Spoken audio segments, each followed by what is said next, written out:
In late February 2026, maritime tracking maps across the Middle East suddenly went dark. Almost overnight, commercial shipping ground to a halt, sending global energy prices skyrocketing and gasoline jumping $1 a gallon in a single week. A single highly vulnerable bottleneck, the Strait of Hormuz, forced this sudden paralysis. This chart shows exactly how much energy relies on that route.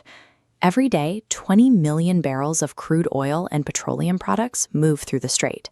That equates to about 25% of all global seaborne oil trade, alongside roughly a fifth of the world's liquefied natural gas. And while you might assume that oil is spread evenly around the world, roughly 84% of it is bound directly for Asian markets. Economies like China, India, and Japan rely heavily on this constant flow to power their industries.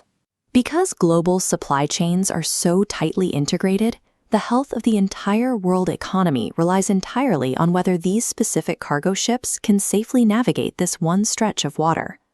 Looking at a map of the Strait of Hormuz, the land pinches the waterway down to just 21 miles wide at its narrowest point between Oman and Iran. But commercial supertankers can't just sail anywhere. Because of water depth and navigational hazards, all that traffic is squeezed into just 2 shipping lanes. Each lane is only 2 miles wide, separated by a 2-mile buffer zone. For major energy producers like Iraq, Kuwait, Qatar, and Iran, there is absolutely no alternative. They have zero pipeline infrastructure to bypass the strait, meaning every drop of their seaborne export must physically pass through those narrow corridors. A waterway this constrained creates a significant tactical vulnerability. You don't need a rival superpower's fleet to blockade a 4-mile-wide transit lane. Iran's Islamic Revolutionary Guard Corps Navy knows exactly how to exploit this geography. Instead of investing in large, traditional warships, they built an asymmetric fleet, swarms of highly maneuverable, fast attack craft. And their most effective tool for area denial is remarkably simple. This is a traditional naval contact mine. It relies on basic technology, explosives triggered by those orange-tipped spikes, to create widespread disruption. Deploying one of these mines costs a few $1,000s, but if it strikes a $100 million commercial oil tanker, the economic damage is astronomical. The weapon's true power is psychological. You don't actually have to sink a fleet to close the strait. The mere perception that mines might be lurking beneath the surface is enough to cause maritime insurance rates to spike, forcing shipping companies to halt transit entirely. This is the core logic of asymmetric warfare. It works by making the financial risk of doing business far too high to justify the journey. Countering this threat requires specialized equipment, which exposes a glaring vulnerability. Just months before the 2026 crisis began, the U.S. Navy decommissioned its fleet of Avenger-class minesweepers in the Middle East, ships specifically designed with wooden and fiberglass hulls to avoid triggering magnetic mines.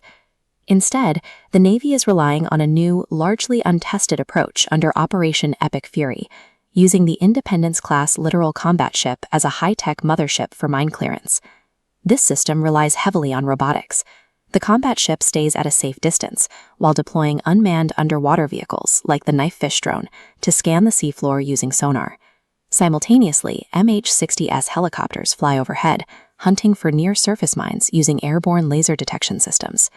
In reality, sweeping for naval mines is an exhaustive process of elimination. The Navy cannot sweep the entire strait at once. Clearing a single mine can take hours of controlled explosions, and crews must painstakingly carve out and defend one single safe pathway. It forces the world's most sophisticated maritime force into a slow, cautious operation, using complex robotics to neutralize some of the simplest weapons on Earth. We know exactly how dangerous this tactic can be because it's been tested here before. During the tanker war of the 1980s, the U.S. began escorting commercial vessels through the Gulf. On the very first mission, the supertanker Bridgerton struck a submerged Iranian mine. Military escorts are not immune either. In April 1988, the USS Samuel B. Roberts hit a mine in the Persian Gulf. The explosion was so powerful it broke the frigate's keel and nearly sank the warship. The maritime tactics remain virtually identical today. But because modern global supply chains run on razor-thin margins and precisely timed deliveries, the economic fallout of a halted ship hits consumers exponentially faster and harder than it did 40 years ago. Until those drone pathways are fully verified, the Navy has to deploy massive Arleigh Burke-class destroyers to provide heavy force protection, guarding the slow-moving clearance teams from coastal missile batteries and drone swarms. While that microscopic tactical operation unfolds on the seafloor, the macro global economy sits in waiting.